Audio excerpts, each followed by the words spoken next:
Lo que estás a punto de escuchar es la historia de transformación más devastadora y hermosa que jamás ocurrió en las costas de Veracruz, donde un hombre que lo tenía todo perdió cada centavo, cada título y cada certeza, solo para descubrir que Dios responde las oraciones de formas que destrozan antes de sanar.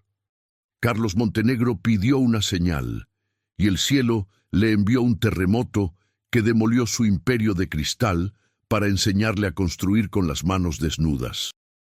Antes de que termine este relato, conocerás el precio exacto de una oración respondida, el momento en que un arquitecto de rascacielos aprendió a levantar algo más valioso que edificios, y la razón por la cual a veces Dios debe arrancarnos todo lo que creemos ser para mostrarnos quiénes realmente somos. Esta es la historia de un hombre que rogó por propósito y recibió la ruina como respuesta.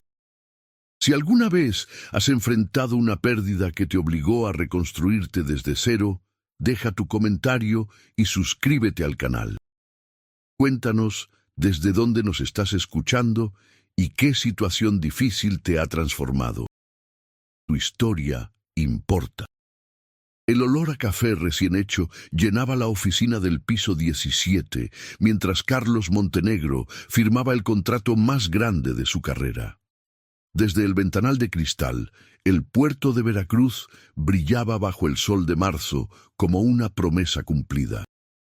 A sus 42 años, había construido un imperio de acero y concreto, 3 torres residenciales, 2 complejos comerciales y el proyecto que acababa de cerrar, un desarrollo turístico de lujo frente al mar que pondría su nombre en los titulares nacionales.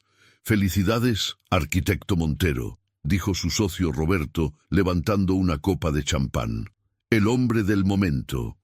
Carlos sonrió con esa seguridad pulida que había perfeccionado en 20 años de ascenso implacable. Pero esa noche, cuando regresó a su penthouse vacío, el champán sabía a ceniza en su lengua. Se quedó parado frente al espejo del baño, mirando a un extraño de ojos cansados y traje de 6,000 pesos. ¿Cuándo había sido la última vez que durmió una noche completa? ¿Cuándo había hablado con su hermana sin revisar el celular? ¿Cuándo había sentido algo más que el vértigo del siguiente contrato? Se arrodilló junto a su cama por primera vez en 15 años, las rodillas crujiendo sobre el piso de mármol importado. Las palabras salieron torpes, oxidadas. «Dios, si estás ahí, dame una señal. Muéstrame que esto significa algo, que yo significo algo más que esto».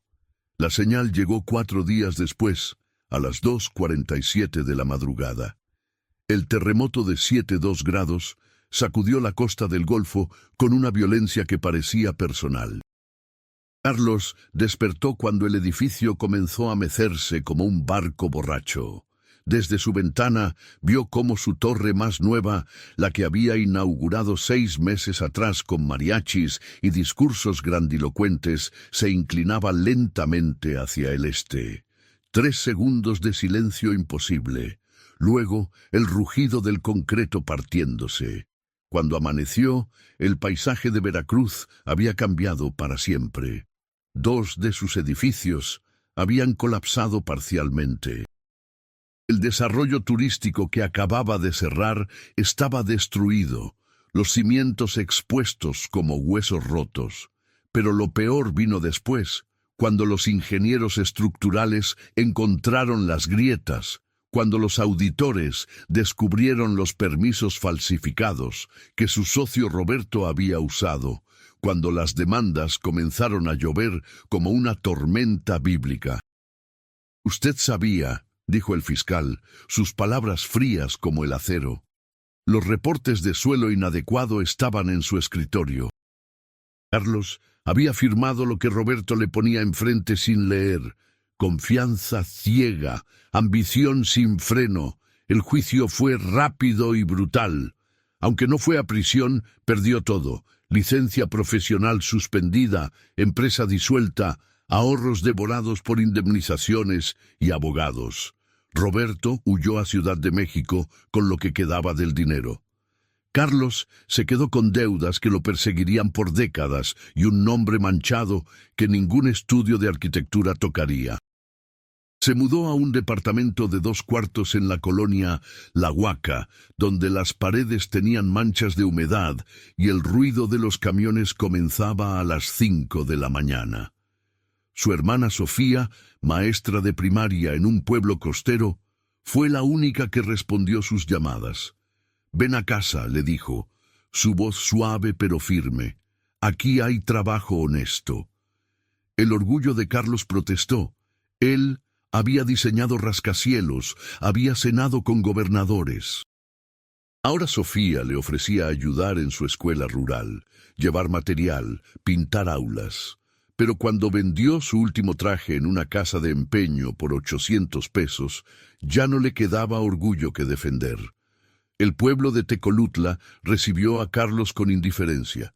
Nadie conocía al arquitecto famoso, solo veían a un hombre de manos suaves que no sabía cargar sacos de cemento sin quejarse. Sofía lo puso a trabajar reparando los baños de la escuela primaria Benito Juárez, un edificio de concreto desgastado donde 120 niños estudiaban con techos que goteaban y ventanas rotas.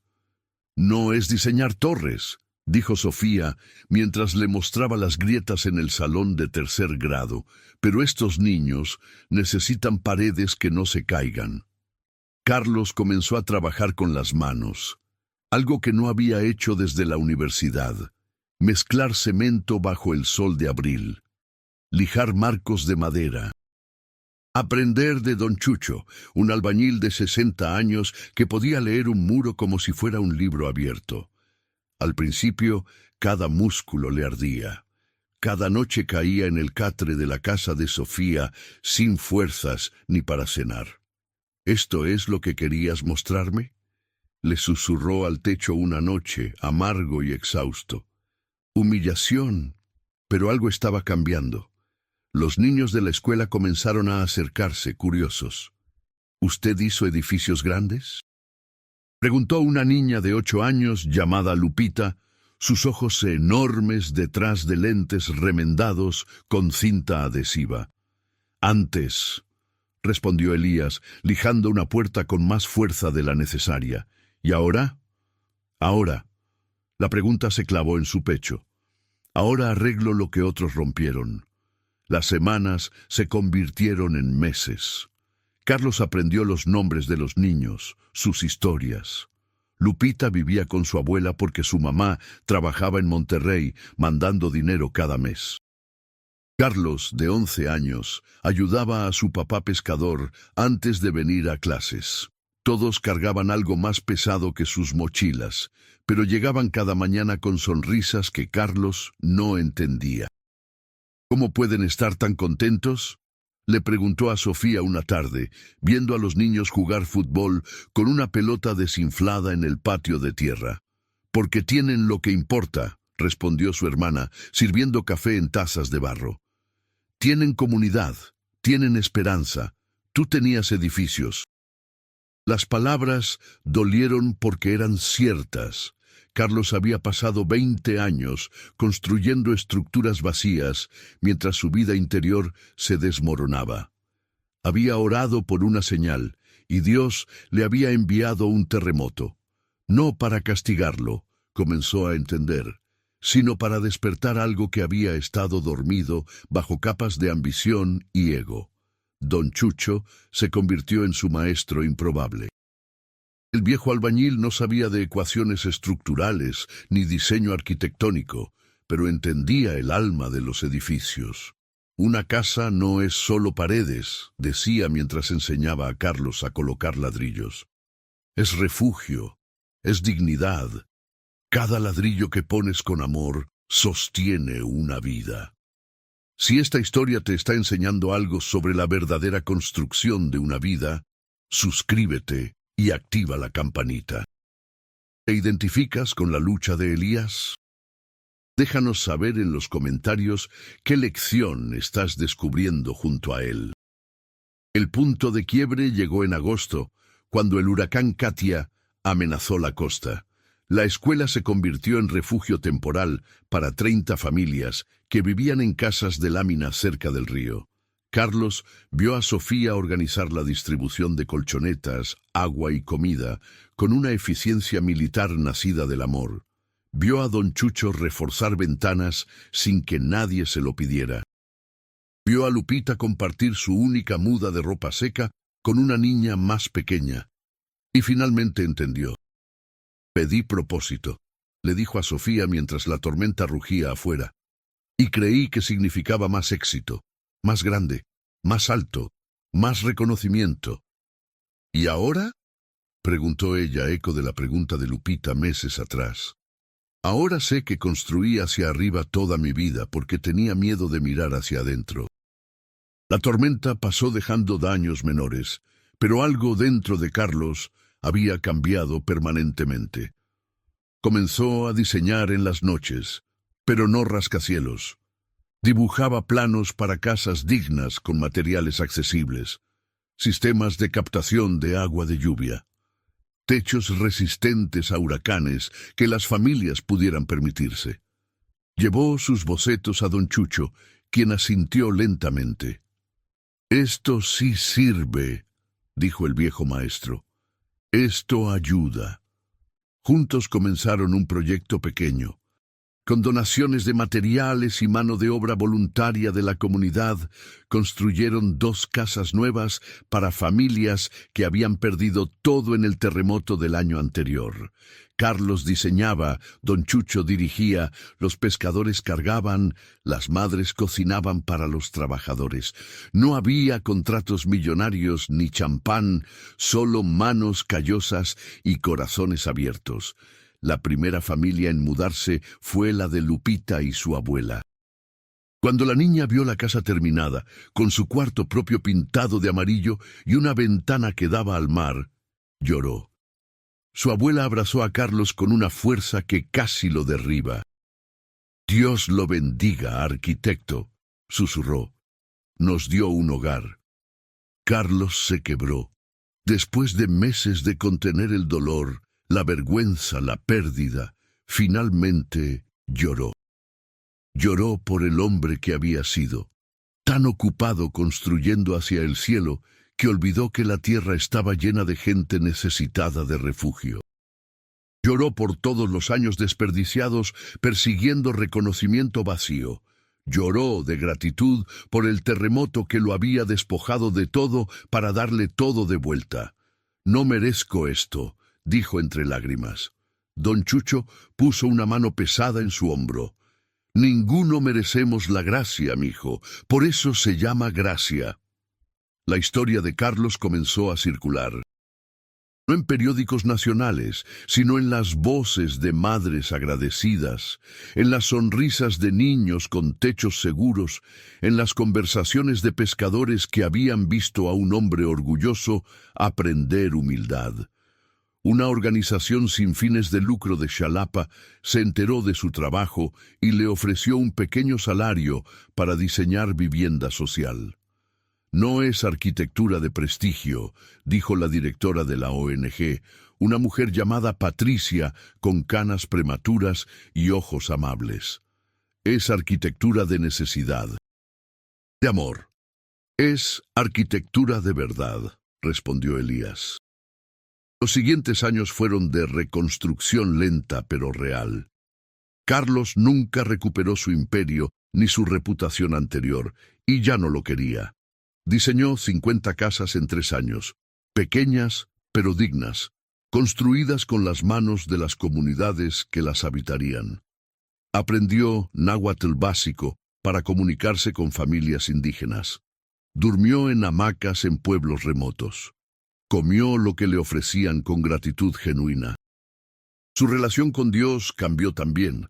Ya no eran negociaciones ni peticiones egoístas, eran conversaciones honestas, a veces enojadas, siempre reales.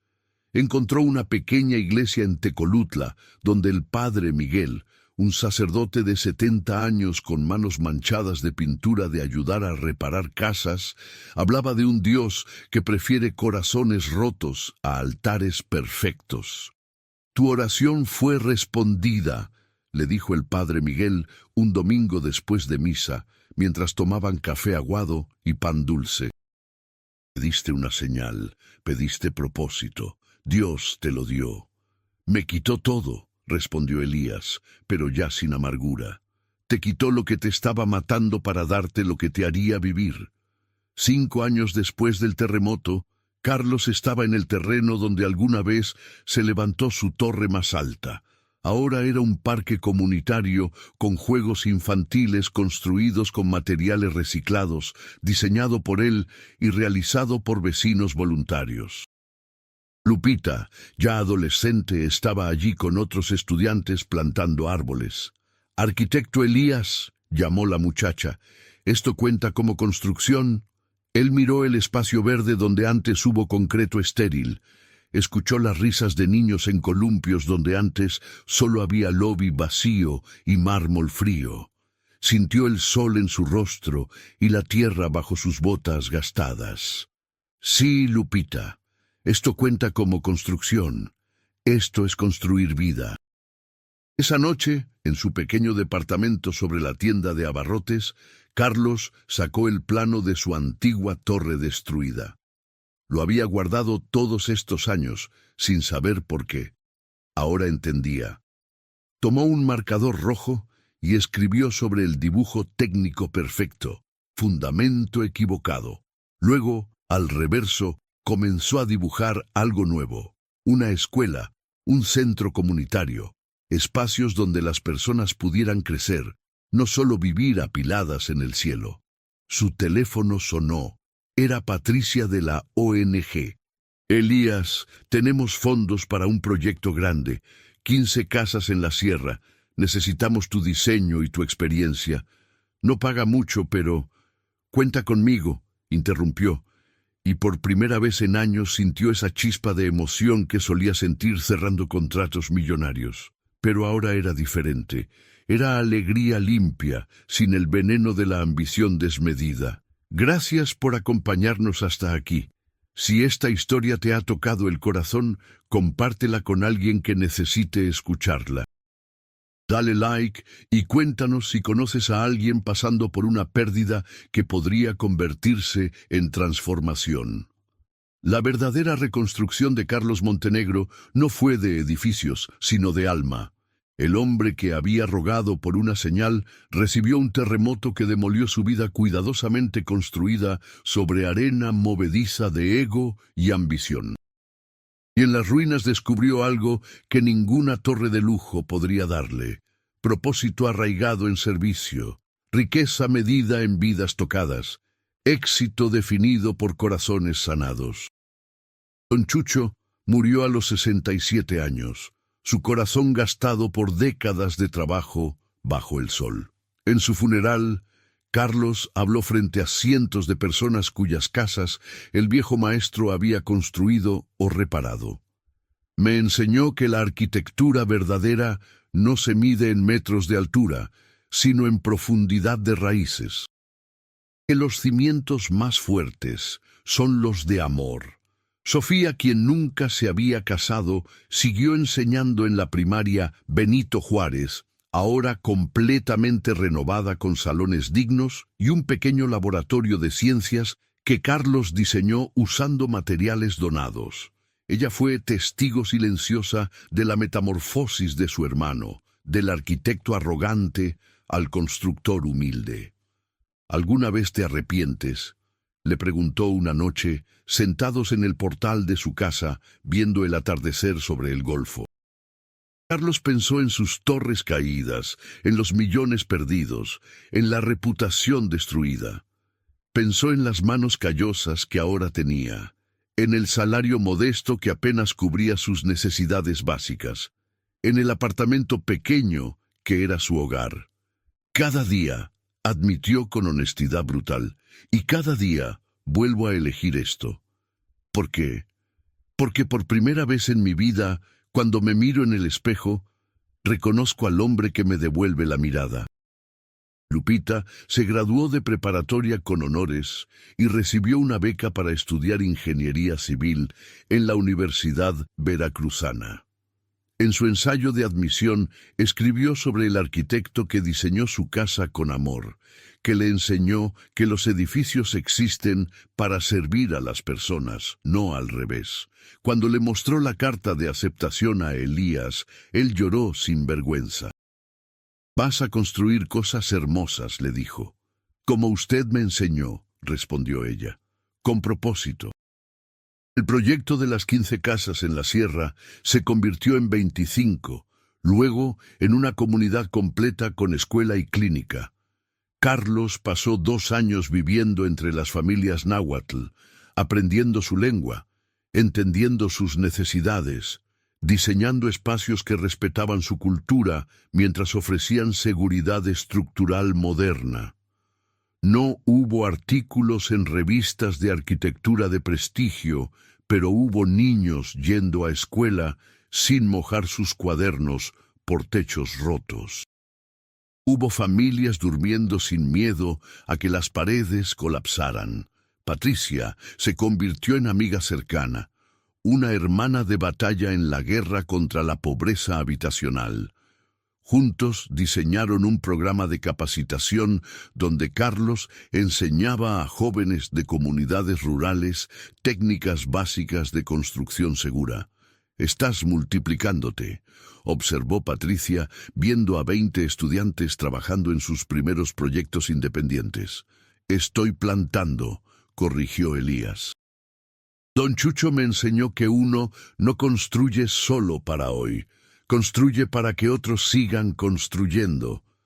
Nunca se casó, nunca tuvo hijos biológicos, pero tenía cientos de hijos en los estudiantes que capacitó, en los niños que crecieron en casas seguras, en las familias que aprendieron a soñar porque tenían un techo digno sobre sus cabezas. Su legado no estaba en el horizonte de ninguna ciudad, sino en los corazones de comunidades rurales que aprendieron que merecían algo mejor que láminas oxidadas y pisos de tierra. El padre Miguel lo visitaba regularmente. «¿Encontraste tu señal?», preguntó en una de esas visitas, ya con 80 años, pero los ojos todavía brillantes. «Dios me respondió de la única forma que podía entender», dijo Elías. «Con un terremoto. Me sacudió hasta que todo lo falso se cayó y solo quedó lo real». «¿Tú sí que era real?». Carlos miró sus manos, curtidas por el sol y el trabajo. Cicatrices de martillos mal dirigidos, callos de cargar materiales, manchas permanentes de cemento bajo las uñas. Eran las manos más hermosas que había tenido. «Que fui creado para construir refugio, no monumentos, para servir, no para ser servido. Que el propósito no se encuentra en la cima de una torre, sino en las manos de quienes trabajas codo a codo». 10 años después del terremoto que cambió todo, Carlos Montenegro tenía 52 años y un patrimonio de 200 pesos en su cuenta bancaria. Pero era rico de formas que su antiguo yo nunca hubiera comprendido. Rico en amistades auténticas, rico en trabajo significativo, rico en paz que no dependía de contratos ni reconocimiento externo. Una tarde recibió una llamada inesperada. Era un arquitecto joven de la Ciudad de México que había leído sobre su trabajo en un blog de arquitectura social. «Maestro Montero, diseñé un complejo residencial de lujo en Polanco. 30 pisos. Mi proyecto más grande, pero no puedo dormir. Me siento vacío». Carlos reconoció la voz de su antiguo yo en ese joven ansioso. «¿Qué buscas?» «Usted pidió una señal, ¿verdad? ¿Cómo supo cuál era la respuesta?» «No la supe», respondió Carlos con honestidad. «La oración no vino con manual de instrucciones, vino con pérdida, dolor y duda, pero también con gracia para reconstruir sobre fundamento verdadero. ¿Qué hago? No puedo decirte qué hacer, solo puedo decirte que si sientes ese vacío, escúchalo. Es Dios susurrando que fuiste hecho para algo más que impresionar. El joven arquitecto llegó a Tecolutla 3 semanas después, con maletas caras y preguntas honestas. Carlos lo puso a trabajar mezclando cemento para una casa en construcción. No hubo discursos grandilocuentes, solo el lenguaje silencioso del trabajo con propósito. La historia de Carlos Montenegro no terminó con restauración perfecta de todo lo perdido. Nunca recuperó su licencia profesional completa. Nunca pagó todas sus deudas. Nunca vio su nombre en titulares otra vez, pero encontró algo mejor que restauración, transformación. El hombre que rogó por una señal recibió un terremoto y en los escombros de su imperio falso construyó una vida verdadera. En las noches, cuando el sueño no llegaba fácilmente, Carlos a veces recordaba el penthouse vacío, el champán costoso, los trajes hechos a medida, y agradecía a Dios por el terremoto que lo liberó de esa prisión dorada. Porque las verdaderas torres, entendió finalmente, no se construyen de concreto y acero, se construyen de amor, servicio y propósito arraigado en tierra firme. Dame una señal, había orado desesperado. Y Dios le respondió, te daré algo mejor, te daré verdad.